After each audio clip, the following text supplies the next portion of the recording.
La nueva definición no es tan nueva tampoco, deriva de ese modelo, ¿no? De isquemia, lesión y necrosis. Y justamente, ¿por qué se debería tomar desde el punto de vista de tratamiento terapéutico oportuna? ¿Para qué? Hablamos de potencialidad de reversibilidad de la lesión. Si tenemos un diagnóstico oportuno y un tratamiento rápido, temprano, podemos recuperar la función renal, ¿no? De repente a su estado basal o lo más cercano a ello, ¿sí?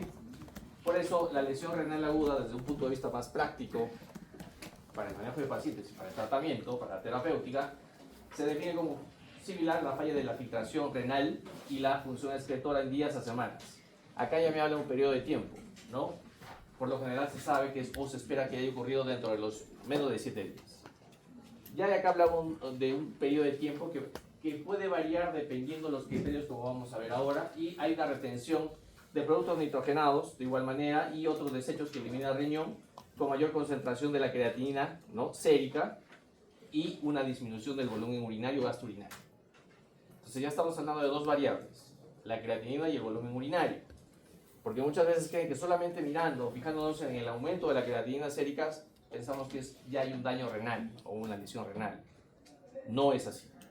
¿Listo? Podemos tener una creatinina aparentemente valores normales, pero está en un paciente en anuria.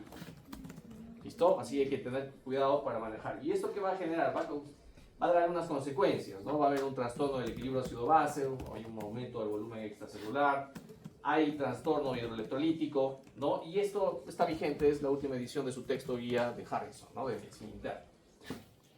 Bien, ahora bien, en cuanto a la clasificación, ya ustedes conocen, pero hay que dejar claro algunas cosas en cuanto a algunas clasificaciones como Rifle. En el año 2004 se reunieron un grupo a nivel mundial, todavía reducido, un grupo de médicos intensivistas, y llegaron a esta clasificación de Rifle, con 5 estadios: riesgo, injuria, falla, pérdida de la función renal y estado terminal. ¿Qué sucede? Tomaron como referencia la tasa de filtración y el aumento de la creatinina sérica, y iba descendiendo la tasa de filtración en un estadio de riesgo mayor al 25% o aumento de la creatinina de 1.5 veces sobre el valor basal. Y estoy mencionando aquí valor basal, porque muchas veces no contamos un valor basal de la creatinina. ¿Listo? Entonces, eso lo vamos a dejar claro en un momento. En un estadio de injuria hay una disminución de la tasa de filtración mayor al 50% y un aumento de la creatinina sérica por 2 veces sobre el valor basal. Y la falla, disminuye la tasa de filtración más del 75% y un aumento de la creatinina sérica por 3 veces el valor basal, o que tenga la creatinina ya en 4 o más, y que haya además un aumento de la creatinina de forma aguda de 0.5 miligramos por decilitro. La pérdida de la función renal, algunos no están de acuerdo con este estadio, igual como el estado terminal. Como verán, hay una persistencia de la pérdida de la función renal por encima de 4 semanas. Y un estadio final terminal que es básicamente un estadio más de los 3 meses. Si se dan cuenta, el tiempo de 3 meses se correlaciona ya no tanto de hablar de una lesión renal aguda, sino de una enfermedad renal crónica. Si no quiero estos criterios, puedo tener o también el gasto urinario o la diuresis urinaria. En general sabemos que por un adulto debe tener una diuresis horaria por kilo más de 0.5 mililitros kilo hora. ¿Listo? Eso ya lo sabemos, pero acá lo establece para 6 horas en un estadio de riesgo, por debajo de ese valor.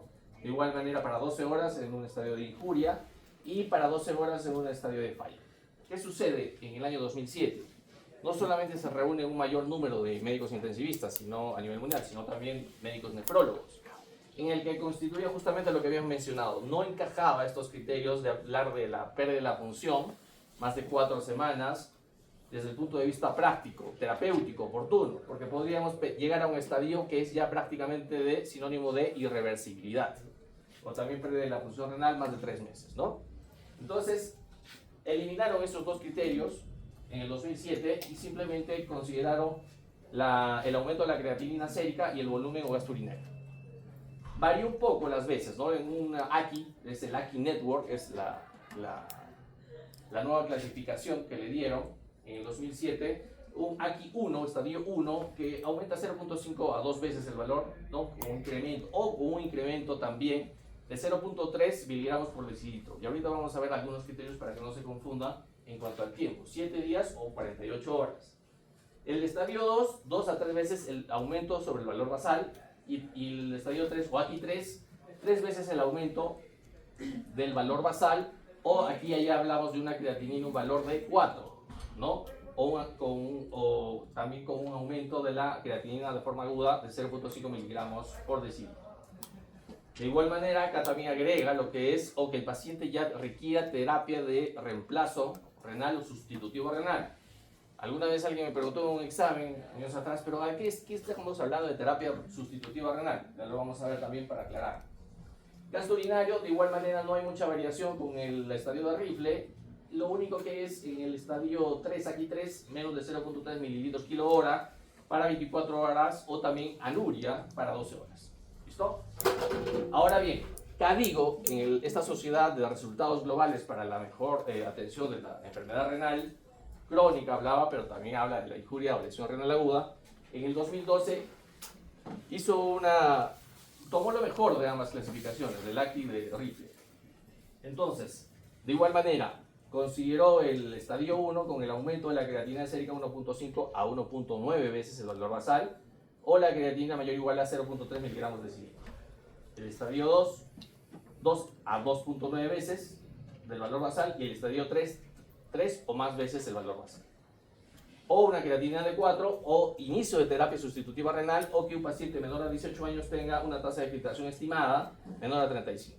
¿Listo? Por el otro lado también se considera la diuresis. ¿Listo? Puede tener la creatinina o la tasa de filtración, o no la podemos calcular, pero podemos tener la diuresis, el gasto urinario, y poderla calcular no solamente para 6 horas, para 12 horas, sino para 24 horas, ¿no? O menos tiempo, como se hace en unidad de cuidados intensivos. Esta diapositiva ya se las mostré en la primera clase, porque para hablar de ACI se debe cumplir al menos de uno de estos criterios, de estos 3 criterios. Por eso digo, acá podemos ver en el tiempo para 48 horas, menos de 48 horas, o dentro de los 7 días. Si quiero hablar dentro de las 48 horas, tiene que ver aumento de la creatinina sérica más de 0. Igual o más 0.3 miligramos de decilitro de la creatinina sérica. Si yo quiero tomarlo menos de 7 días, aumento de 1.5 veces, igual o más de ese valor. ¿Listo? Y puedo tener un volumen urinario, gasto urinario menor a 0.5 mililitros kilo hora para 6 horas. Que lo podemos hacer la pregunta para 12 horas, para 24 horas. Y de verdad, esto es simplemente un cálculo muy sencillo que podemos obtenerlo. Porque pueden venir para 12 horas, ¿cuánto hablamos de una lesión renal aguda? Para 24 horas, ¿cuánto? ¿No? Y por ahí podemos hacer varias preguntas. Bien. La clasificación en el tiempo ya tiene algunos años. Ya en el 2007 algunas revistas publicaron como Nature, Lancet, alguna clasificación en el tiempo, ¿no? Desde la injuria o noxa, que puede ser cualquiera, como ya vamos a ver, pero ya hablamos de a los 2 días, o 48 horas, a los 7 días, y si supera los 7 días estamos ante un estadio de enfermedad renal aguda. Pero esto menos de 90 días. Si supera los 3 meses o 90 días, estamos hablando evidentemente de una enfermedad renal crónica. ¿Listo? Y tiene sus criterios propios. Por ejemplo, si yo tengo un ACI para lo que es menor o igual a 7 días, ¿no? Ya lo mencionamos, el incremento de la creatinina sérica, o no, dentro de los 7 días de 50%, o 0.3 mayor o igual de este valor para 48 horas, o una oliguria mayor o igual a 6 horas. Aquí no hay biomarcadores de daño renal, no lo hay. Por lo tanto, si hablamos de ACI, podemos recuperar esa función renal en la que no podríamos tener de repente algunos marcadores de forma general, los cotidianos. Por ejemplo, como vamos a tener en una enfermedad renal aguda, que sí tenemos criterios menos de los 3 meses, pero más de 7 días, que es la tasa de filtración por debajo de 60, ¿no? Que es muy similar a lo que es enfermedad renal crónica, ¿no? O una disminución en la tasa de filtración mayor o igual a 35% sobre el basal, o un incremento de la creatinina sérica por encima del 50% sobre el basal. Pero aquí puede también haber, ¿no? Por eso dice O, no dice I, o elevación de biomarcadores de daño renal. ¿Cuáles? Podemos tener uno muy utilizado, que es la albuminuria, la hematuria, la piuria, que son los más comunes para correlacionar hacia el diagnóstico de enfermedad renal aguda. La enfermedad renal crónica, igual ya dijimos, es muy similar a la enfermedad renal aguda, la enfermedad renal crónica, pero acá tenemos básicamente un marcador que se utiliza porque la mayoría de pacientes con enfermedad renal crónica sabemos que son pacientes diabéticos en primer lugar, en segundo lugar, hipertensos. ¿Qué usamos? Y se utiliza mucho el biomarcador de daño renal, que es la albuminuria, ¿no? Desde la microalbuminuria. O tenemos una enfermedad renal no específica, que no cumple los criterios anteriores y en la que no se establece un marcador específico de daño renal. Esto quizás ha variado porque los marcadores que normalmente usamos, sabemos que es la creatinina, ¿no? La urea, podemos utilizar el volumen urinario, ¿no? Pero podemos tener estos otros marcadores, que son los que están a la mano y se pueden utilizar, pero hay otros marcadores que de repente son, que depende el momento desde que se inicia la exposición a la injuria y si progresa esta injuria en el tiempo. Ahora bien, estadísticamente, la epidemiología es importante saber porque un paciente que tenga una lesión renal aguda se va a complicar, aumenta su morbimortalidad. Por lo tanto, sabemos que en el Perú todavía hay registros manuales, lamentablemente en el ministerio, ¿no? Papeles que terminan muchas veces en el desecho, ¿no? O simplemente no se hacen. En salud, a pesar de las limitaciones, se tiene un registro digital, ¿no? Y en base a nivel mundial hay un registro pues, que se ha tomado como referencia, que es una complicación que se da en el 5 al 7% de las hospitalizaciones, ¿no? Y que puede llegar a un 30% de unidad de cuidados intensivos. ¿Aumenta la mortalidad con lesión renal aguda? Sí aumenta, sobre todo en las unidades de cuidados intensivos, más del 50%. O sea, ya no solamente es lanzar una moneda y qué resulta si sobrevive o no. Es la sobrevida, pues, o el compromiso de vida es peor, ¿no? Todavía si es que tiene una lesión renal aguda y está en unidad de cuidados intensivos, sea cual fuera la patología que lo llevó allí. La IETSI para salud, a pesar de las limitaciones, como dijimos, desde el año 2019 se digitalizó y se ha ido tratando de que las historias manuales, ¿no? puedan pasar al sistema digital. Sí se ha tomado las estadísticas que la injuria renal tiene una incidencia de forma aguda, ¿no? De 21.6%. Y la mortalidad probablemente sea 24 o más por ciento. ¿Listo? ¿Qué sucede? Como hay criterios ya establecidos, hay guías y se puede hacer un diagnóstico más temprano, oportuno. Por lo tanto, el número de casos ha ido en aumento, porque los diagnósticos se han mejorado, con criterios, con sistemas digitales, pero también lo que eso significa que eso, si bien han aumentado los casos, nos permite disminuir de alguna forma la mortalidad, porque evidentemente vamos a tratarlo más oportunamente. Por eso la evidencia es que la mortalidad también ha ido disminuyendo de forma global, ¿no? La fisiopatología creo que ya la conocen, del gasto cardíaco es aproximadamente 5 litros, ¿verdad? Eso lo conocemos y para el flujo sanguíneo renal constituye un 23%, que quiere decir 1100 a 1200 mililitros por minuto. ¿Listo? De esto se va a reabsorber, o primero se va a filtrar en agua 125 mililitros minuto, o lo que equivale a 180 litros por día. Y de esto se va a reabsorber el 99.25% de agua, sobre todo a nivel del túbulo contorneado proximal. ¿Para qué? Filtrarse solamente 1.35 litros de orina, ¿no? Y dependiendo dónde se ve el problema, la noxa, ¿no? Podemos tener causas prerrenales, intrínsecas renales, parenquimatosas o postrenales. De estas, ¿cuál es más fácil o más práctico o en general llegar a un diagnóstico más rápido con menos recursos? Las prerrenales y las postrenales. Y quizás el número mayor para hacer el diagnóstico diferencial está en el grupo de las intrínsecas o renales, como vamos a ver ahora. ¿Listo? Hablando de estadística, es importante porque también se pregunta mucho y estadísticamente tenemos que conocer dentro y fuera del hospital la prevalencia de la lesión renal aguda. Normalmente ya les dije, en el tiempo podemos tener una enfermedad renal aguda entre 7 días y menos de 90 días, que se puede presentar con una lesión renal aguda o sin ella. ¿Qué es más frecuente? La forma de presentarse más frecuentemente es que se presente una enfermedad renal aguda sin una lesión renal aguda. ¿Listo? Intentamos más demorados. No sé. Yo mandaba un correo diciendo que esto pasa cada rato, pero nadie dice nada. Peor nos regaña los chiquitos. Nos dicen, no las toquen. Sí, no, papá, ¿Cómo las vamos a arreglar? Sí, tenemos que pagar todo. El último rico. Sufro. No conectado, dice. Que está cargando. Cuando desaparezca eso que dice no conectado, recién la podemos conectar. Pero hay Disney Plus. Hay Disney Plus. ¿Qué? Pero hay Disney Plus. ¿Dónde está en cuenta? Spira tiene una cuenta. Capaz si no abierta. Ah, ¿se imaginan? Hay una cuenta de la Cato. No me pasó eso en un hotel. Fui y había Netflix abierto. ¿Buena? No se puede en esto que de está abierta. Estadísticamente hay que conocer pues, la prevalencia de la enfermedad. Como dijimos, es más frecuente que sea una enfermedad renal aguda sin una lesión renal aguda. Pero en el caso, podemos tener en este caso una aquí, en el que, ¿cuál es la causa más frecuente? Fuera del hospital, largamente es el problema de etiología prerrenal, de tipo prerrenal. Pero haciendo el promedio en el medio intrahospitalario, estamos hablando de un 55%.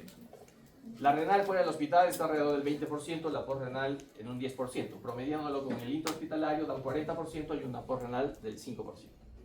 Dentro de las renales, la causa más frecuente, y esto es en el tiempo. Esto es en el tiempo, es la evolución o la progresión de la enfermedad, si no se actúa o no son suficientes los mecanismos compensatorios. Se puede llegar en un 85% a una necrosis tubular aguda, ¿no? Como su nombre lo dice, estamos llegando a una necrosis del túbulo contorneado proximal. O podemos tener una manifestación como una glomerulonefritis aguda 10% o una nefritis intersticial que es un 5%. De la forma más frecuente, que es la necrosis tubular aguda, tenemos la forma isquémica del 50% y la tóxica un 35%. Es la etiología de la necrosis tubular aguda. Como les dije, tomando el modelo, hablamos de isquemia, lesión, necrosis. ¿No? De igual forma, la etiología de la necrosis puede ser previamente una isquemia, todo lo que lleve a una isquemia. ¿Listo? O puede tener tóxica, ¿no? Tóxicos endógenos o exógenos, como vamos a ver en una diapositiva más. En el medio intrahospitalario, de acá se han copiado todas las estadísticas, los países que no tienen estadísticas, esta es una bibliografía, ya tiene algún tiempo, pero la forma más frecuente de lesión renal aguda en el hospital es la necrosis tubular aguda, 45%. Segundo lugar, la prerrenal con 21%, la renal muchas veces, esto quizás está subdiagnosticado, muchos pacientes tienen de fondo ya una enfermedad renal crónica, que probablemente no ha sido diagnosticada, pasó desapercibida, y que debuta con una lesión renal aguda. Y ese es un porcentaje que quizás es mucho más que un 13%, ¿no? Y no es correcto, si manejamos adecuadamente la definición, no es correcto hablar de enfermedad renal crónica reagudizada. No, porque estaríamos redundando en lo mismo. Hay que ser específicos y mencionarlo desde el punto de vista práctico, una enfermedad renal crónica más una lesión renal aguda, ¿no? Como es en un porcentaje de 13%, uropatía obstructiva 10%, vasculitis, glomerulonefritis 4%, nefritis intersticial 4% y la causa ateroembólica una despreciable 1%. Ah, bien, esto lo he tomado, si bien puede haber otras diapositivas mejores, pero de alguna forma quiero resumir para poder guiar en mi diagnóstico y de acuerdo a ello dar un tratamiento, una terapéutica oportuna. Ya sabemos que la causa más frecuente es la prerrenal. ¿Cuál es lo que lleva a una causa prerrenal, una clasificación prerrenal? Todo lo que sea pérdida de volumen o hipovolemia. Diarreas, náuseas, vómitos, hemorragias, sudoración profusa, tercer espacio, ya sea por hilo intestinal, pancreatitis, ¿no? Como estamos hablando en esta semana, síndrome compartimental, pérdida de sangre. Podemos tener no necesariamente una pérdida de líquido, sino un bajo gasto cardíaco, ¿no? Entraría la causa más frecuente, tomando el modelo, una isquemia de miocardio, un infarto de miocardio, pericarditis también, valvulopatías, un síndrome hepatorrenal, ¿no? Que se produce muchas veces en las hepatopatías crónicas, ¿no? El tipo 1 y tipo 2, que ya no se llama así, ¿no? El tipo 1 es síndrome hepatorrenal asociado a lesión renal aguda, asociado a AQI, y la tipo 2, conocida antiguamente, ahora es sin AQI, ¿no? Una hepatopatía, una síndrome hepatorrenal, pero sin AQI. Puede haber la sepsis también. La sepsis está aquí y en la del tipo intrínseco renal, ¿ah? Cuidado, y esto ha sido también muchas veces preguntado, ¿por qué? Porque en la PA renal, si tenemos una sepsis que nos puede llevar a un shock séptico, y ya ha estado en una sepsis, ya hay una disminución de las resistencias vasculares periféricas. Y por lo tanto va a haber vasodilatación, y esto, evidentemente, menor flujo sanguíneo renal a través de la arteria aferente. ¿Listo? Y pueden ver otros cuadros, todos los que son, por ejemplo, shock anafiláctico, cuadros anafilácticos, o que estoy usando antihipertensivos que bloquean el sistema renina-angiotensina.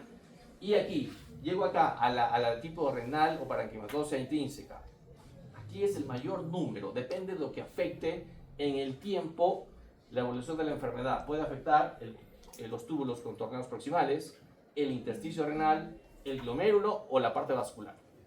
Lo que vaya a afectar va a tomar el nombre, en este caso, lo más frecuente dijimos la necrosis tubular aguda, ¿sí? La causa isquémica dijimos que es la más frecuente.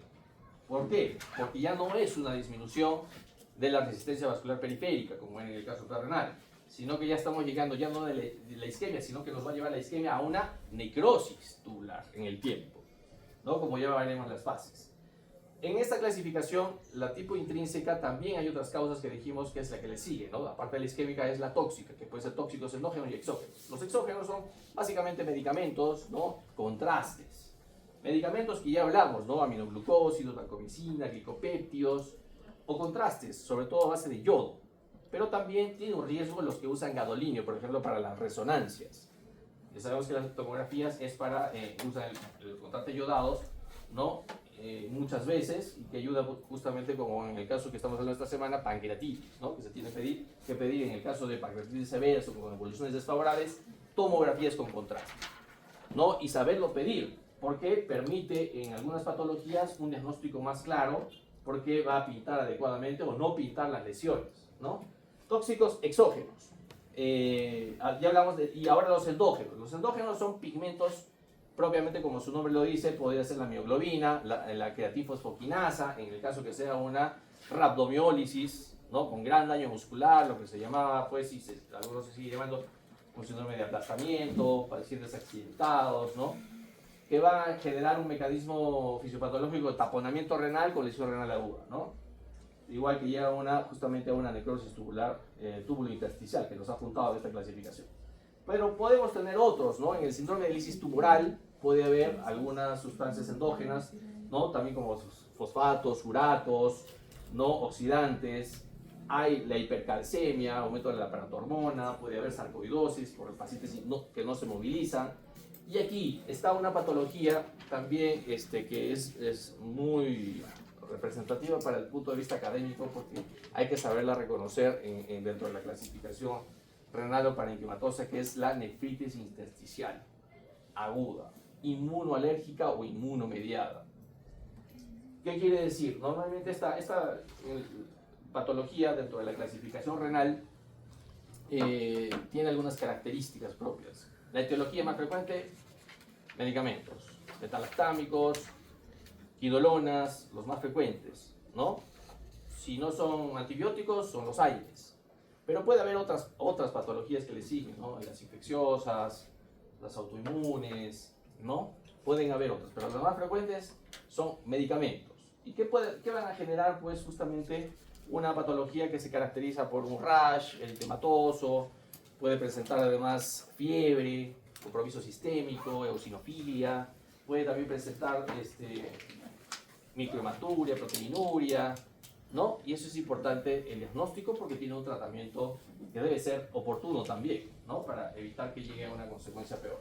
Se afecta el glomérulo, acá no hablamos de patologías aisladas, aquí es una manifestación de una lesión a nivel intrínseco, que pueden haber diferentes glomerulopatías, como vemos allí, que pueden ser de causas post-estreptocócicas, infecciosas, ¿no? Bacteriemias, bueno, pues y podemos tener otras de tipo autoinmunes o las vasculitis, que pueden manifestarse como vasculitis de pequeños vasos, ¿no? Que son muchas veces asociadas a ANCA o no ANCA, ¿no? Y eso es importante en el momento solicitar anticuerpos. Acá tenemos la polangitis granulomatosa, antiguamente llamado y desterrado Wegener, ¿no? Ya no se debe usar el epónimo, eso ya lo sabemos, ¿no? En las visitas, en lo que nos esté en un hospital, si vamos a decir es una vasculitis de Wegener, pues no conocemos la historia de Wegener, ¿no? De este médico nazi del ejército alemán, pues este ejército genocida, que pues trabajaba para ellos y pues no merece el honor por consensos, no merece tener el nombre de una vasculitis, ¿no? Igual que pasa con el Jacob Charles y Lev Strauss, que tampoco merece, a pesar que ellos no han sido pues parte de este ejército, ¿no? O sea, han sido investigadores y se han retirado, y es mejor usar nombres desde el punto de vista fisiopatológico, ¿no? Polyangiitis granulomatosa, lo que era Wegener, y polyangiitis granulomatosa eosinofílica, lo que era antes enfermedad de Charles-Strauss. O también puede haber otras como la polyangiitis microscópica, ¿no? También puede haber enfermedad de Bergen, síndrome nefrótico. Si afecta la parte vascular renal, puede haber un síndrome urémico hemolítico, que es una forma de vasculitis también. La púrpura trombocitopénica trombótica, la hipertensión arterial maligna, el síndrome de Held, ¿no? Enfermedades tromboembólicas, el embolismo arterial, las vasculitis ya no de pequeño vaso, sino de mediano y de gran calibre, como la enfermedad de Takayasu, ¿no? La polyangiitis microscópica, ¿no? Y hay otras enfermedades del colágeno. Esclerodermia ya no se llama, sino esclerosis sistémica, forma difusa o forma localizada. O puede haber lupus eritematoso sistémico. Si yo quiero diagnosticar o saber si estamos ante una sospecha o una clasificación de tipo obstructiva o postrenal, pues las más frecuentes, las causas más frecuentes, por ejemplo, desde el punto de vista unilateral del sistema renal, son las litiasis renales, ¿verdad? Que los cálculos, las litiasis más frecuentes son a base de, el componente principal es oxalato de calcio, ¿no? Segundo lugar, muy de cerca, hiperuricemia. Y el tercer lugar, al menos hay que conocer esas tres, ¿no? Hay otras más, pero... Y la tercera es estruvita, ¿no? Los cálculos coraliformes, ¿no? Que normalmente se pueden infectar con Proteus mirabilis, Klebsiella, Pseudomonas, ¿no? Pero sobre todo el Proteus mirabilis, ¿no? Preguntas de exámenes, muchas, de esta pregunta. Y sí puede haber litiasis, ¿no? Con la clásica, ¿no? La clínica, ¿no? Dolor lumbar intenso, de inicio brusco que irradia el flanco y zona genital del mismo lado. Puede ser en algunos casos más raros bilateral. O si es bilateral, se habla ya de un problema a nivel prostático, ¿sí? Por ejemplo, un crecimiento, hasta no tener una evidencia clara, no le deberíamos llamar hiperplasia prostática, ¿no? Porque puede ser un crecimiento de próstata que sea una hiperplasia o una neoplasia de próstata. Entonces, si yo tengo la evidencia, pues simplemente lo llamaré como tal, si no, crecimiento prostático grado 1, grado 2, ¿no? Que puede ser pues una causa obstructiva bilateral, ¿no? O puede ser también una causa bilateral, la neoplasia de vejiga, ¿no? Por ejemplo, si yo tengo un paciente adulto mayor que tiene nicturia, que tiene dificultad para miccionar, se moja los zapatos, es adulto mayor, pues probablemente estemos ante un crecimiento prostático y hay que hacer el diagnóstico diferencial, ¿no? Bien, ya hemos mencionado esto, cuáles son los medicamentos desde el punto de vista aquí intrínseco, antibióticos, antivirales, antifúngicos, analgésicos, quimioterápicos y otros agentes como anticonvulsivantes. ¿Listo? Están los más frecuentes aquí como causas de etiología intrínseco-renal. Es el grupo más numeroso, ¿sí? Y un poquito que requiere un poquito más algunos algoritmos de diagnósticos para diagnósticos justamente diferenciales. ¿Qué sucede aquí? Les mencioné que aumentan las veces en el AQI de un valor basal, pero muchas veces este paciente no tiene un valor basal, es nuevo o no tiene antecedentes, al menos como diagnóstico. ¿Qué valor vamos a tomar? Se recomienda un valor previsto o de epidemiológico del laboratorio de referencia. Normalmente es 1,1 miligramos por decilitro, ¿sí?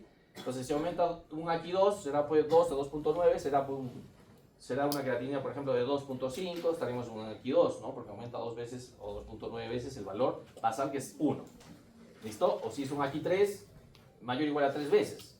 Sabemos que si tiene un 3.5 de creatinina, será un AQI3. No hay AQI4, ¿eh? Porque siempre hacemos la misma pregunta. AQI4, no existe AQI4. La creatinina estará en valor de 4 o más, pero no es que sea un AQI4. La clasificación, ya hemos dicho, es hasta 3 nada más. En lo que es AQI o CALI. Las fórmulas. CKD-EPI, MDR de 4 o 6 variables. ¿Sirven acá? No sirven y no deberían usarse. Eso sirve para la enfermedad renal crónica. ¿Por qué? Porque son fórmulas para una patología estática, no dinámica. Acá es dinámica, avanza, progresa. Acá se usaba antes una formulita que es la tasa estimada cinética, pero es muy engorrosa de aplicar, pero siempre la mencionamos. Pero tenemos otras variables, ¿no? Como hemos dicho, desde el volumen urinario, la creatinina, que hay que hacerle un seguimiento, y otros biomarcadores mucho más específicos que hemos hablado, ¿no? Desde la microalbuminuria hasta otros desde el punto de vista molecular, que si están disponibles se van a utilizar. Factores de riesgo renales, ya hemos dicho, la enfermedad renal crónica es un factor como antecedente importante, ¿listo? Que hay que muchas veces no está diagnosticado, o si no está diagnosticado, ¿no? Sobre todo sospechar la enfermedad en pacientes hipertensos o diabéticos.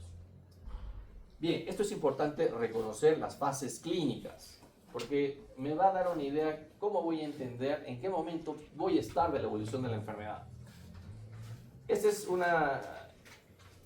se estudian las fases clínicas correlacionando el tiempo en días y la tasa de filtración glomerular en porcentaje. ¿Qué sucede? Yo tengo un tiempo cero de exposición a una injuria, una noxa, ¿sí?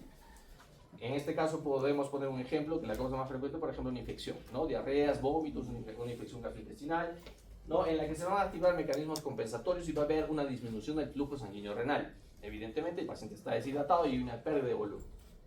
¿Qué sucede aquí? Se activan mecanismos compensatorios y hay una fase de iniciación. Esta disminución del flujo renal, si se perpetúa ya desde el tiempo cero al primer día, pues va a haber, además de disminución del flujo renal, va a haber una isquemia, sobre todo primero de las células epiteliales del túbulo contorneado proximal. Si esto persiste, va a haber una, no solamente a nivel del túbulo contorneado, sino ya de células endoteliales a nivel vascular. Y eso agrava la isquemia. Y va a conducirlo evidentemente ¿a qué? A que se desprendan las células epiteliales del túbulo y genere una obstrucción. Y esto va a generar que esto se extienda. Pero ya hasta aquí podemos ya tener una necrosis tubular, ¿no? Desde el punto de vista ya finalizando la iniciación y empezando la extensión. Y se van a liberar, evidentemente va a haber una cascada inflamatoria con liberación de interleuquinas, ¿no? La 6, la 18, factor de necrosis tumoral, que siempre lo que está implicado, factor nuclear kappa beta, entre otros. Y va a haber esta obstrucción que les digo porque se desprende del epitelio, ¿no? El epitelio tubular, y esto va a hacer que se extravase el líquido hacia el intersticio y eso agrava el problema, ¿no? Se compromete el intersticio, va a haber una coagulopatía a este nivel y esto va agravando el problema, ya estamos en un estado de necrosis y va a generar la fase de mantenimiento en la que va a haber mayor migración ya no solamente de interleuquinas, citoquinas, no quimioquinas, sino también va a haber migración de células, neutrófilos, eritrocitos, ¿no? Y esto va a generar células de reparación, va a haber apoptosis, se va a mantener y llegando a una fase reparativa ya el daño está establecido y la tasa va a estar disminuida de acuerdo a la proporción del daño no generado desde todo el tiempo previo. ¿Listo? Por eso si ya tenemos un estadio que finaliza el estadio primera, segundo día, podemos ya tener un estado de necrosis tubular aguda de una tipo intrínseco renal. Cuando pudo haberse detenido dándole volumen a este paciente y poder revertirlo y mantenerlo como un prerrenal y que su estado basal, su función renal se mantenga, o sea, intacta, o sea, pues normal, ¿no? O lo más cercano a lo que era su basal. ¿Listo? Entonces eso, desde ese punto de vista hay que entenderlo. Bien, cuando tengo causas prerrenales, hemos dicho que hay mecanismos compensatorios y la causa más frecuente, tanto intra y extrahospitalaria. Pero hay otros exámenes que se pueden solicitar, como el sodio urinario, como la fracción excretada de sodio, ¿no? Muy preguntado, la osmolaridad urinaria, que ya vamos a ver ahorita en un resumen para que lo puedan entender mucho más claro, el cociente urea-creatinina mayor a 40, cilindros hialinos, y los ejemplos que ya nos hemos mencionado allí más representativos de las causas prerrenales, ¿no? Que es básicamente pérdida de volumen o gasto cardíaco bajo, ¿no? Disminución de resistencias vasculares periféricas. Si tenemos causas intrínsecas, que la necrosis tubular aguda es la segunda causa, ¿no? Sobre todo a nivel intrahospitalario. Dependiendo de donde sea el daño, ¿no? Glomérulo, vascular, túbulo intersticial, ¿no? Se pueden pedir algunos exámenes como el FENA. En el anterior, el prerrenal era menos del 1%, en este caso 1%. ¿Qué sucede? Esto es importante tener en cuenta. Cuando se activan mecanismos compensatorios en la lesión renal de tipo prerrenal, hay pérdida de volumen y es la causa más frecuente. ¿Qué va a ver como mecanismo compensatorio? Se va a retener más agua y sodio, pero sobre todo más agua. Por lo tanto, los exámenes que yo pido, por ejemplo, en el sodio urinario, el sodio en orina va a estar disminuido porque va a estar retenido, ¿no? Y podemos tener pues, el FENA, que es la fracción excretada de sodio, también va a estar disminuido, menor a 1%. Esto por el contrario. Cuando se hay una necrosis tubular, tubulointersticial, pues se pierde el control y se filtra todo. Se filtra agua, se filtra sodio, proteínas, glóbulos rojos y podemos tener un FeNA mayor a 1%. Porque la fracción excretada de sodio pues se va a liberar, así igual como el agua.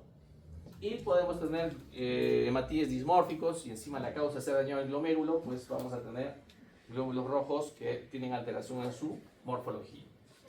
¿Listo? Podemos tener cilindros granulosos, necrosis tubular aguda, la piuria, leucocituria, eosinofiluria en una enfermedad tubulointersticial y las causas más representativas están aquí. Esta formulita, y ya les hablé de la fracción excretada de sodio, ¿no? La fórmula simplificada y la fórmula más extensa, que no le vamos a pedir que se la memoricen, definitivamente, no tiene sentido, no, pero ya sabemos que de dónde proviene, simplemente es la relación entre la depuración o eliminación justamente del sodio y la creatinina, o si quiero una fórmula un poco más, utilizando otras variables, ¿no? El sodio plasmático y urinario entre la creatinina plasmático y urinario. ¿Listo? Solamente como referencia cómo se obtiene este valor. Es muy preguntado muchas veces porque hasta cierto punto se puede tener, está disponible para hacerlo y nos guía el diagnóstico. Causas postrenales. Normalmente en las causas postrenales, ¿qué voy a pedir? Voy a solicitar una imagen, ¿sí? Por ejemplo, si yo estoy sospechando una litiasis renal, puedo, además de un sedimento urinario, ¿no? Y además de la clínica, puedo solicitar una ecografía, ¿sí? Una ecografía en la que puedo tener litiasis, hay una hiperecogenicidad, si hay cálculos, sobre todo de oxalato de calcio, ¿no? Puedo pedir una urotomografía o uroten, que es con o sin contraste. Se utiliza con o sin contraste. No, pues si estoy diciendo que los contrastes son una causa de lesión renal aguda, más bien este paciente con un cálculo enclavado, dependiendo del tamaño, cálculos más de 0.5 milímetros, son cálculos grandes, se consideran moderados a grandes, ¿no? Entonces, pequeños son menos de 0.5 milímetros. Entonces, pero si tuviese un cálculo no más de 0.5 milímetros, probablemente se puede haber generado una obstrucción, aumento de la creatinina, retención urinaria, hidronefrosis, y por lo tanto, si yo quiero una uroten para el diagnóstico, es sin contraste. Es sin contraste. Peor si la creatinina está elevada y el volumen urinario está disminuido. Entonces, cristales en el examen de orina también, además de que puedo tener hematíes, ¿no? Una microhematuria o macrohematuria, puedo tener también cristales, como vamos a ver ahora. Ejemplos, ya sabemos, tenemos varios: la litiasis, el crecimiento prostático, la fibrosis retroperitoneal, que está relacionada a una enfermedad más, en la actualidad está relacionada a una enfermedad autoinmune, sobre todo IgG4, entre otras, pero autoinmunes, ¿no? Y un cuadro clínico. Ya sabemos que hay que sospechar. Si tengo un paciente adulto mayor que tiene nicturia, hipertenso, diabético, mal controlado, pues pensaré probablemente que sea pues un paciente con una causa postrenal, un adulto frágil, un adulto mayor frágil. Si tengo un riesgo, por ejemplo, diabéticos, hipertensos, ya sé que este paciente tengo que hacer tamizajes de función renal, tanto crónico, pero sobre todo también agudo. Si las funciones vitales, paciente con hipoperfusión, shock, probablemente puede ser una sepsis, ¿no? O un shock cardiogénico, si tengo un gasto cardíaco bajo, ¿no? Entonces, ¿me sirven las funciones vitales? Por supuesto que sí. La disminución del flujo urinario también, por supuesto, es un parámetro, es un criterio más. El estado de conciencia, criterios de SOFA, SOFA, NEWS y otros criterios que utilizan el estado de conciencia para establecer, por ejemplo, sepsis, shock séptico, también se tienen que valorar. Ahora bien, manifestaciones asociadas. Los fluidos. Hay que valorar el estado de hidratación del paciente, sobre todo en las causas perrenales. Pero también, si yo quiero hidratar a mi paciente, le paso volumen, tengo que tener cuidado con sobrecargarlo de volumen, porque tiene sus consecuencias a todo nivel. ¿Listo? Hay que tener cuidado. La osmolaridad también hay que tener cuidado, porque el aumento de la urea me aumenta la osmolaridad, ¿no? Aumenta la creatinina y también puede aumentarse la urea. Puede haber deshidratación celular, dependiendo los solutos que puedan haber, ya hemos hablado de eso. Los electrolitos.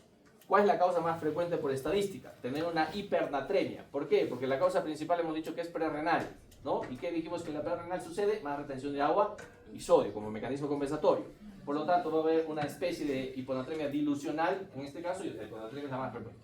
La hipernatremia sí puede ser, es otra causa frecuente, y la hipercalemia. Sabemos que el potasio se retiene en enfermedades tanto crónicas como agudas. ¿Listo? Y hay que tener cuidado con las taquiarritmias cuando son hipocalemias severas, menos de 2.5 miliequivalentes por litro. ¿Listo? Que puede llevar a un paro cardíaco a un paciente.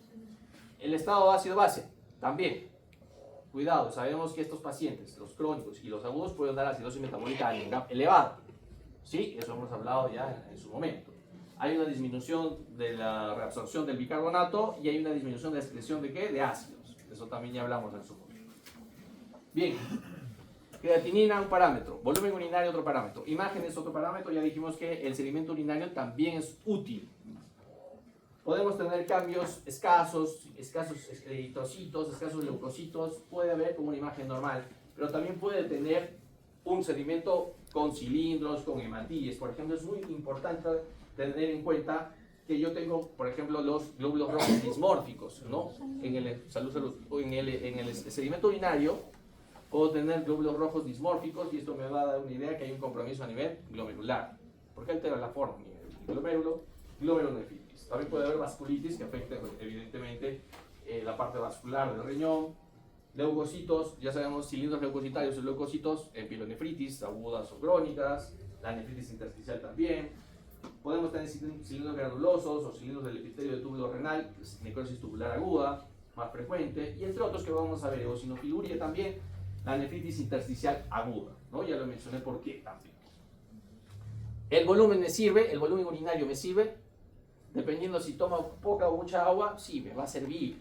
Porque en general, cuando hablamos de oliguria, cuando el volumen urinario es menor a 500. Y cuando hablamos de anuria, entre 50 a 100, menos de 100. No, pero esto lo puedo en 24 horas o lo puedo determinar por hora, por 6 horas. ¿Listo? Así que por ahí, si viene una pregunta, ¿tiene anuria? Y lo sacamos en kilo hora, en mililitros kilo hora, pues habrá que simplemente hacer una regla de 3. La poliuria, más de 2000 mililitros al día. Puede ser enfermedades conocidas como la diabetes mellitus descompensadas, no tratadas o sin tratamiento o descompensadas, o la diabetes insípida, grandes volúmenes de orina y asociada a hipernatremia, ¿no? Se pierde más agua que sodio, pero hay una hipernatremia en este caso. Sí, es que evidentemente no está recibiendo un aporte exógeno, ¿no? Ya sea parenteral o bioral, ¿no? De soluciones de agua.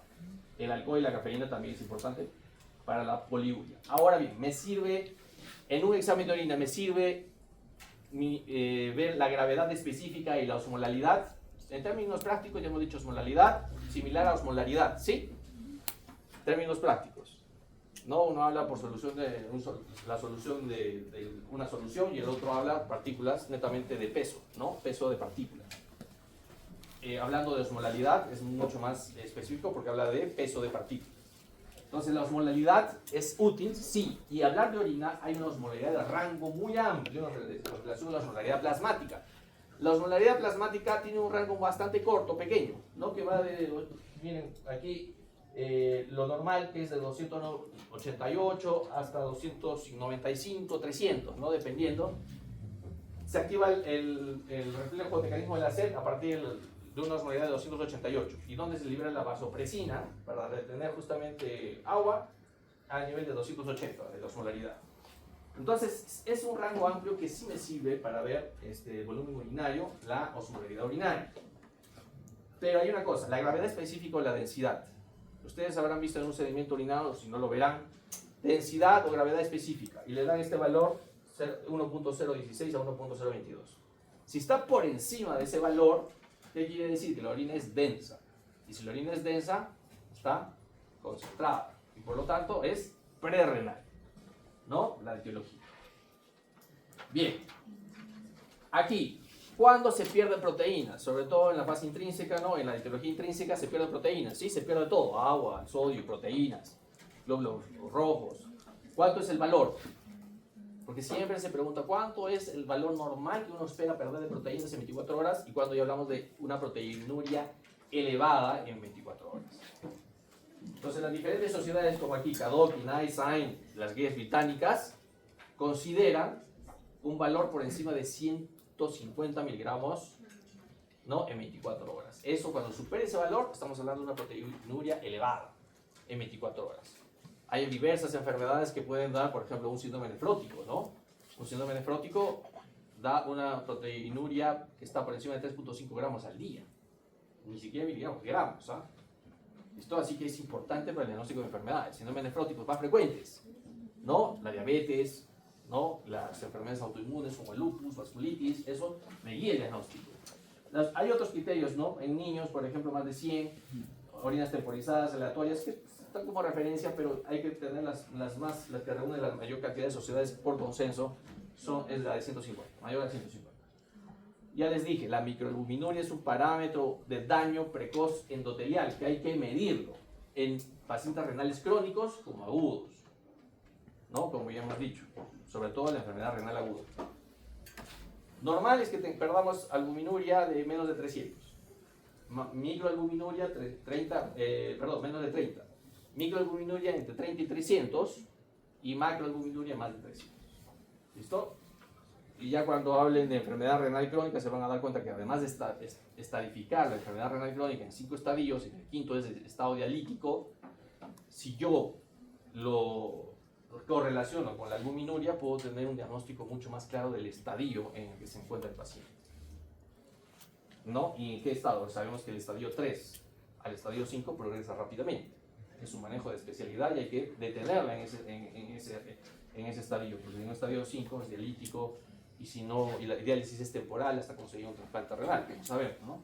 Entonces, cuando hablamos de leucocituria en un examen de orina, porque ¿cuánto es lo normal pues, de leucocitos en un examen de orina? Y eso me guía el diagnóstico. Algunos decían 5, 4, ustedes no tenían claro. Esto es un consenso, leucocitos más de 2, más de leucocitos, más de ese valor, leucocituria. Hematíes, cuando hablamos de hematuria, más de 3, más de hematríes, más de 3 para considerarlo microhematuria. Normal 1-3, microhematuria 3 a 100 o más de 100 macrohematuria, ¿no? Porque después no me acuerdo, me ponen 5 hematíes y será pues normal, ¿no? No, ya hay que buscar de repente la causa, ¿no? Ahora bien, les dije, los cilindros en el sedimento, ¿me sirven? Sí me sirven. Por ejemplo, si tengo el cilindro. Los cilindros muchas veces provienen de la proteína de Tan-Horsfall, que es justamente una proteína que se moldea el túbulo y da esa forma de cilindro. Pero puede haber alteraciones de esta proteína en algunas patologías como la lesión renal aguda prerrenal, que dan cilindros hialinos, transparentes, claros, granulosos, ¿no? En la necrosis tubular aguda. Tenemos eosinófilos de tipo cilindros eosinófilo, nefritis por hipersensibilidad serios, ¿no? La nefropatía intersticial crónica, los gasos, el síndrome nefrótico y un sedimento telescopado, que también se ha preguntado muchas veces en algunos exámenes, porque tiene la combinación de varios cilindros, ¿no? Serios, grasos, granulosos, que se da en qué patología, nefropatías lúpicas. Se suele encontrar y pues me guía muchísimo el diagnóstico, ¿no? Ahora bien, esta diapositiva, salen de acá 1001 preguntas. Y a los nefrólogos clínicos les encanta exámenes de internado. Les encanta preguntar aquí porque acá se baja 50%, al menos en la pregunta. O más. ¿Cómo hago? El diagnóstico diferencial de estos exámenes auxiliares. Ya hablamos de algunos, ¿no? Si es prerrenal, renal o postrenal. Ya hablamos del PENA, fracción excretada de sodio. Si es prerrenal, retiene más agua y sodio, sobre todo más agua, por lo tanto la fracción va a estar menor de 1, ¿no? Se va a perder sodio en orina, poca, menor de 1%. Va de la mano la fracción excretada de urea, de igual forma, menos del 35%. La osmolaridad urinaria, ¿cómo va a estar? Si retiene agua y sodio, la orina va a estar más concentrada, va a estar la osmolaridad elevada, más de 500. El sodio urinario, ¿cómo va a estar? Escaso también, menos de 20. Si me preguntan los cocientes, creatinina sérico y urinaria, urea sérico y urinaria, todos los cocientes en la pH renal tienen el signo mayor, todos. Y en la renal todos tienen signo menor en los cocientes. Si me dicen la relación urea-creatinina, ¿cómo está en la renal? Pues debe tener un signo mayor. Igual, y acá dijimos, se pierde el control de todo, ¿cómo está la fracción excretada de sodio? Pues alto, más del 1%. La fracción excretada de urea también más del 35%, 50%. ¿No? Están altos, ¿no? Igual. ¿Listo? Porque ya sabemos que se pierde el control por una necrosis. Se filtra todo. Y en la pH renal puede haber combinación de las previas, ¿no? Ahí no se pregunta tanto, pero ahí hay que fijarnos un poquito en los valores, algunos están altos y otros bajos. No se olviden las ácidas reactivas, ¿no? De acuerdo al color de la leyenda de frasco, va a pintar el color, si se pierde hemoglobina, o rojo quizás, leucocitos blanco, ¿no? Proteínas azul, va a depender de lo que me marque la tira reactiva según la leyenda, el color, ya voy a saber que se puede estar perdiendo. Ahora bien, dijimos, ¿dónde están las enfermedades inmunológicas para el diagnóstico diferencial? En las de tipo intrínseca. deberé pedir si tengo la sospecha de enfermedad autoinmune, por ejemplo, vasculitis, los ANCA, ¿no? Los anticuerpos anticitoplasma. Hay ANCA de tipo ANCA-C y ANCA-P, pero ya no se llaman así, pero acá está el nombre, ya que se maneja algunos años, el ANCA-C, que era anticitoplasma, el blanco real es el antiproteinasa 3. De igual forma, el ANCA-P, que era perinuclear, el blanco específico es la mieloperoxidasa, antimelioperoxidasa. El ANCA-C en algunas patologías es más frecuente encontrarlo, o el antiproteinasa 3, que es positivo 80% por la hemitiria granulomatosa o ex Wegener, 30% de polanquitis microscópica, un 30% de glomerulonefritis extracapilar idiopática autoinmune, y la de 35% la polanquitis granulomatosa o eosinofílica ex Charles Strauss, ¿no? Lo menciono así para que lo tengamos más claro. Y el ANCA-P, porque muchas veces yo pido un ANCA-C o un anti-PR3 y yo es altamente específico y sensible. Entonces me guía el diagnóstico si tengo clínica. Y en este caso, en el anti-MPO está positivo un 50% en la polanquitis microscópica, 50% la glomerulonefritis extracapilar, 35% igual en la poliangitis granulomatosa eosinofílica, ¿no? Y en otros procesos autoinmunes como AR, artritis reumatoide, patopatías autoinmunes, ¿no? Y podemos tener también en lupus, ¿qué anticuerpo en lupus se suele pedir o debe encontrarse elevado? El ANA como criterio de entrada, y también el otro es anti-DNA, anti-SMIT, ¿lo pido o no lo pido? Si ustedes comparan, y en las diferentes bibliografías, ¿cuál tiene la mayor sensibilidad y especificidad? Tiene una alta sensibilidad el anti-DNA de doble cadena. Pero ¿quién lo supera en especificidad? El anti-SMIT. Pero si comparo sensibilidad, está más bajita el anti-SMIT en relación al anti-DNA. ¿Cuál es más rentable? Anti-DNA. Entonces, si yo tengo que pedir una, anti-DNA. No pedir las dos. Si tengo que pedir una de las dos, anti-DNA de doble cadena. Por eso no. Verán que los reumatólogos y en general los clínicos pedimos el anti-DNA porque tiene mayor No lo he aprendido. sensibilidad. Sí, hay que prender la pantalla primero. O lo vuelve a Ya lo quemó ya. Eso nos demora mucho. Por eso.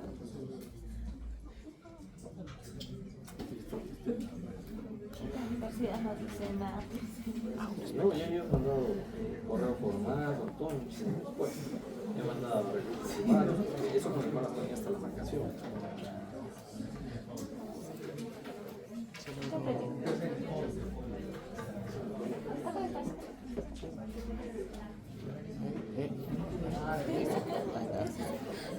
¿Sí estás prendido? Ah. Bien, les decía el anti-DNA, pero también podemos pedir el anti-SSL70, antitopoisomerasa 2, 1, o también el RNA polimerasa 3, para lo que es esclerosis sistémica. Ya no se llama esclerodermia, porque esclerodermia es un término que solo afecta a la piel, pero por eso tiene afectación sistémica, tiene que ser, se cambió el nombre de esclerosis sistémica, forma localizada, forma difusa.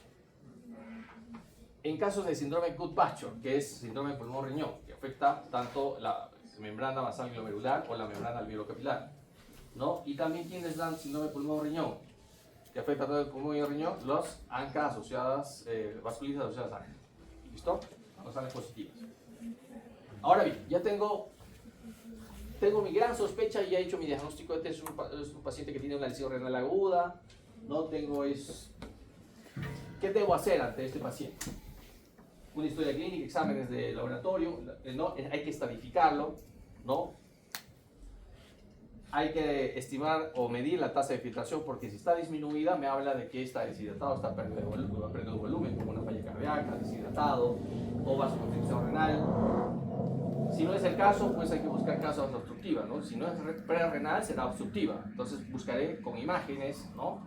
Si tiene una litiasis, si tiene un represivo prostático. Si no es el caso, entro ahí a las intrínsecas, ¿no? Que son el diagnóstico más grande, el diferencial, nefritis intersticial aguda, dependiendo, ¿no? Lo que voy a solicitar de repente, glomerulonefritis, ¿no? Los sedimentos o cilindros, o si es que no llega a una causa, he descartado sepsis, shock séptico, causas tóxicas isquémicas, podría llegar a ser una biopsia renal, ¿no? Cuando no tengo claro el diagnóstico. Ya les dije, Cuando esta formulita de tasa de filtración estimada cinética es un poco corrosa de aplicar, las fórmulas seca de EPI, MDR no son acá aplicables, no.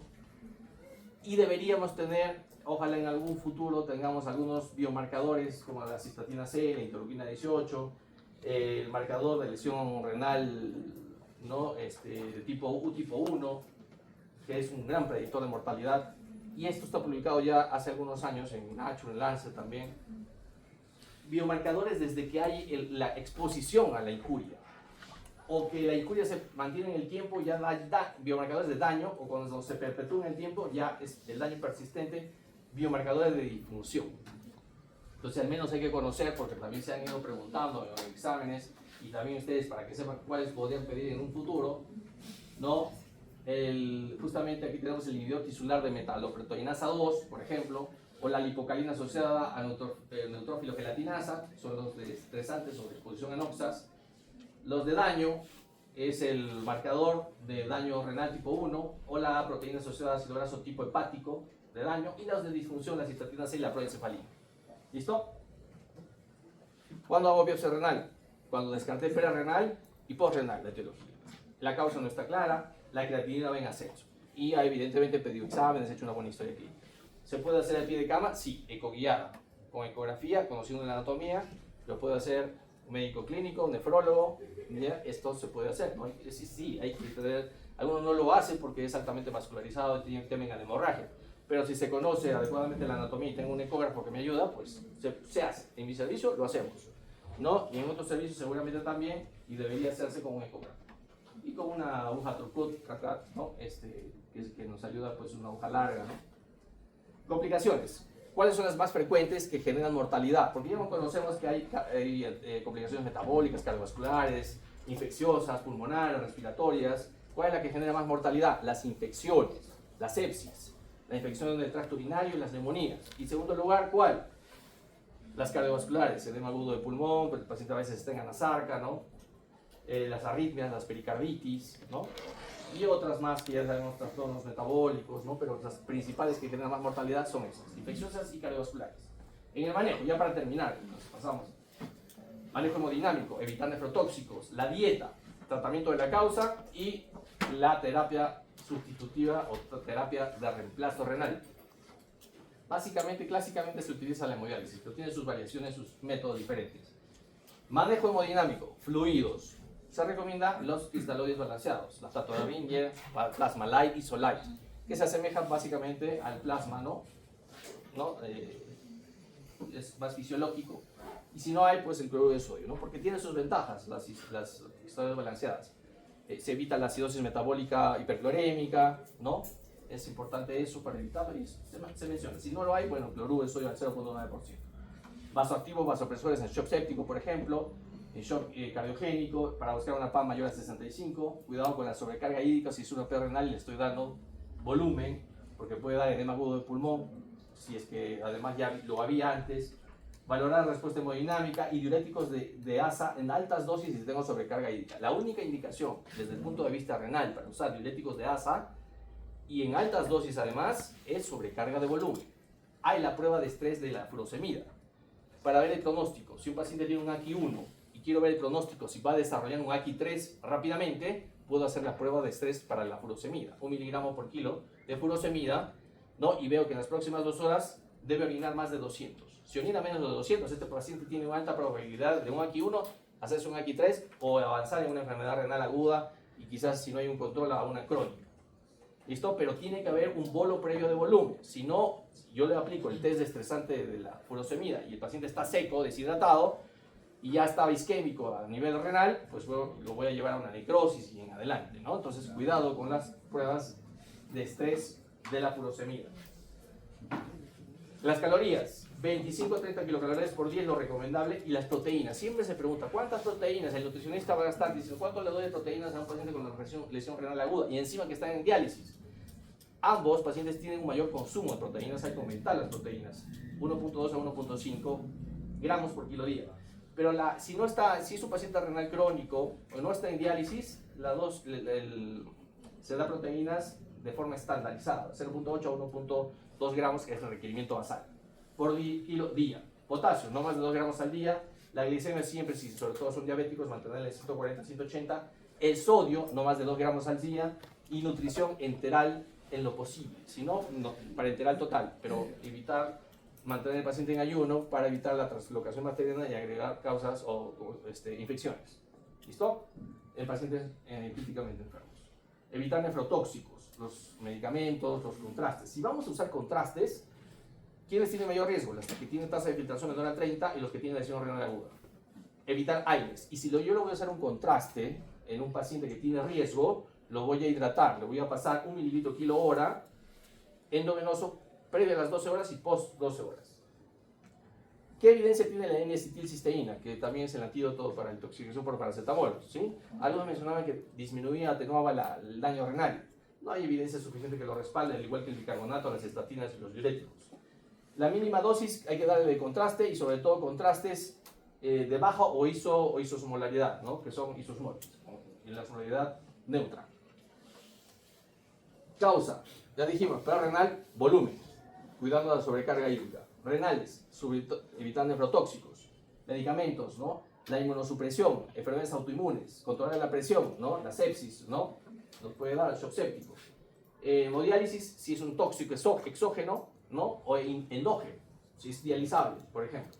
Recambio plasmático, plasmaféresis, trombosis púrpura, trombocitopénica, trombótica, se usa plasmaféresis.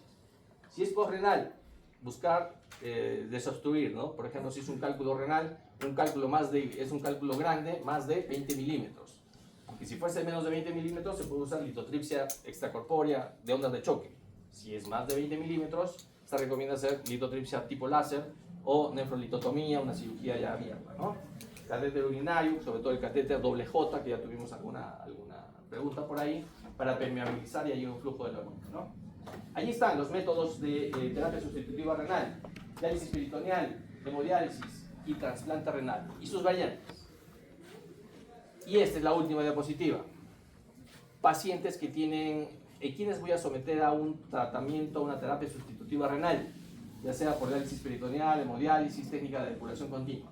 Esto tiene que manejarlo siempre porque van a tener un paciente, no porque la creatinina está elevada, lo vamos a decir, ya necesita diálisis, llámeme el nefrólogo. No, hay criterios, porque la hipercalemia que no responde al tratamiento médico y está a más de 6.5 miliequivalentes por litro, esto es un criterio para dializar.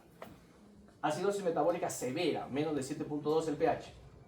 Sobrecarga, y que además esté con sobrecarga hídrica, y en oligoanuria, es un criterio para dializar. Pacientes con sobrecarga hídrica refractaria a diuréticos, hay que dializar. Signos de uremia, más de 200, asociado ¿a qué?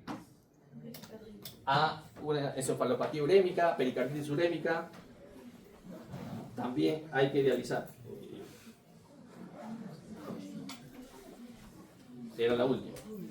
Y el otro grupo, nos vamos a recontratar. Están todos. No sé, doctor. Capaz se lo quiero. Capaz, casi no estamos fuera. Capaz se lo puedo. Ese es el problema. Ahí está Soto. Ah, caray, no. Yo no lo veo. El de la mochila, el que se tapó. No es chiste. Sigo creyendo que es un invento. Ah, no, sí está. Neuropatía, pericarditis o encefalopatía urémica son indicaciones para dar un tratamiento sustitutivo renal urgente o de emergencia. Es una indicación. Hay que, si lo llevamos a hemodiálisis, si se recupera la diuresis y la tasa de filtración ya está por encima de 20, se descontinúa. ¿Listo? Y si hemos estado atentos, solamente esta pregunta para que todos se lleven en este caso. Miren, hombre de 65 años que presenta un episodio de infección respiratoria y que es tratado con amoxicilina más ácido clavular. Una semana después comienza con fiebre y aparición de rasgo cutáneo, por lo que va a urgencias o emergencias. En el examen, deterioro de la función renal, ¿por qué? Ven que la creatinina está en 3.2 miligramos por decilitro. La previa, miren, tiene un basal de 1.2, ya lo tiene el basal. Tiene eosinofilia, presencia de proteinuria, microhematuria en el examen sistemático de orina. ¿Cuál es la actitud más correcta en este paciente en la terapéutica? Es necesario realizar una biopsia cutánea para establecer el diagnóstico. ¿Hay que aumentar la dosis de antibiótico? Pues probablemente se trata de una nefropatía tubulointersticial aguda de etiología infecciosa. se debe suspender el antibiótico y plantear tratamiento con esteroides si la función renal no mejora en 2 a 3 días, y hay que iniciar tratamiento con bolos de esteroides a dosis altas y realizar una biopsia renal o dar solamente observación debido a una causa autolimitada. A ver, ¿quién tiene una idea para terminar si es que qué tipo de paciente es? No, ya creo que podríamos, si hemos estado atentos, podríamos decir que es un paciente con enfermedad renal crónica, aguda, lesión renal aguda. A ver. Creo que es una duda debido a algún proceso de inmune. ¿Autoinmune? Ajá, por ejemplo, una GPA eosinofílica. Entonces yo creo que se podría dar tratamiento con bolos de esteroides y realizar una biopsia renal. Bolos de esteroides y una biopsia renal. ¿Ya? Es una opción, bolos de esteroides y una biopsia renal. La biopsia renal la indicamos, ¿por qué le indicamos la biopsia renal? Porque quiero saber ¿Por qué? O sea, qué tipo de... ¿En qué momento está indicada la biopsia renal? Cuando la causa fuera renal y por renal se ha descartado y no tengo una causa clara a pesar de los exámenes, todo ello, ¿no? Ya. ¿Alguien está de acuerdo o alguien está de desacuerdo? ¿Alguien más? Para cerrar, ¿alguien más? ¿De qué se trata este paciente? Una GPA. A ver. Ya, empecemos. Es una lesión renal aguda, es un AKI, ¿sí? ¿Es un AKI? ¿O no es un AKI? No, sí. Sí, es de ahí. ¿O es un ERA? ¿O es un ERC? Es aquí. Es un AKI. ¿Qué AKI es? 2. Toma idea lo que es eso. No, pero es un AKI 1, 2, 3, 2. 4. 2. ¿Cuál? Porque si no lo sé, uy, Era no, de repente pues tengo 1.5 tiempo. más ¿no? 1.5, el segundo era 2 y el tercero 3. Entonces, Será es un 2, AKI 1, tengo Sí, pues es mayor. Puse 3, toda mi plata que es. Tengo un sol. ¿Ah? es un AKI 2. Tiene que ser 2. Pues es de proteinuria y inflamatoria. Proteinuria y inflamatoria. Ya, eso vamos a aclarar. Es un AKI 1, 2 y 3. ¿Cuánto? Si es un AKI, un AKI 1 es el basal, o sea, perdón, es el 1.5. Un AKI 2, 2 a 2.9, ¿no? Veces el valor basal. ¿Cuánto sería el 2.2 veces o 2.9 veces? Estaríamos hablando de 2.4, ¿no? Ajá. Y si es, entonces sería un AKI 2. 3. 3. ¿Cuánto tiene? 3.2. Ya, bueno, normalmente debería ser, este paciente probablemente no tiene un basal normal, ¿no es cierto? No tiene, normalmente es 1, pero está ligeramente elevado. ¿Pero cuánto elevado? ¿Por 3 veces? ¿Lo multiplicó por 3 o no? No es exacto, ¿no? Podría ser, ya, 2. Porque no cumple el criterio de... Es que nosotros. Ya. Es un AKI 2. Ya siendo fino en el AKI. Ya. Es un AKI 2. ¿Cuál es la opción? Dentro del AKI 2, ¿qué tipo es?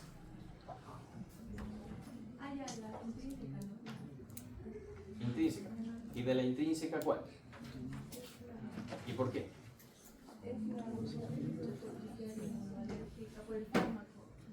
Por el fármaco. ¿Qué fármaco? La amoxicilina. ¿Cuáles son las causas más frecuentes de nefritis intersticial aguda? ¿Ya? ¿Y de esos? ¿Cuál? Antibióticos, AINES, betalactámicos y quinolonas. Son los más frecuentes. De lejos, ¿ah? De lejos. 60-70%. ¿Qué? La amoxicilina es la causa. Ya, entonces, ¿cuál sería el tratamiento? ¿Tiene otros criterios de nefritis intersticial aparte de la exposición al medicamento? Rash cutáneo. ¿Tiene rash cutáneo? Sí. Bien. ¿Qué otro criterio La tiene? micromaturia. Eosinofilia. Cuidado, me puede confundir pensar en una polangitis eosinofílica. Sí me puede pensar, pero tengo que todo en conjunto, ¿no? ¿Componente sistémico? Fiebre. Ahí tiene fiebre. Sí. Bien, también tiene fiebre. Entonces tiene la triada indispensable para sospechar de una nefritis intersticial aguda. Perfecto, hasta ahí. Que pueda haber también otras, ¿no? Microhematuria, proteinuria, pero en rango no nefrótico. Perfecto. Ya, ¿cuál es el tratamiento? Suspender el antibiótico y plantear esteroides si la función renal no mejora en 2 a 3 días. Correcto. Ese es el tratamiento. Evidentemente lo primero es suspender la causa, los nefrotóxicos, tratamiento, la terapéutica, y si no mejora, el tratamiento es corticoide. Si no mejora, puede darle plasmaféresis, inmunoglobulina. Si no mejora, ciclofosfamida, o si no para el mantenimiento, también ciclosporina. ¿Listo? Es un cuadro muy preguntado, insisto, con nefritis intersticial aguda porque se pregunta a todo nivel. ¿Listo? Bien.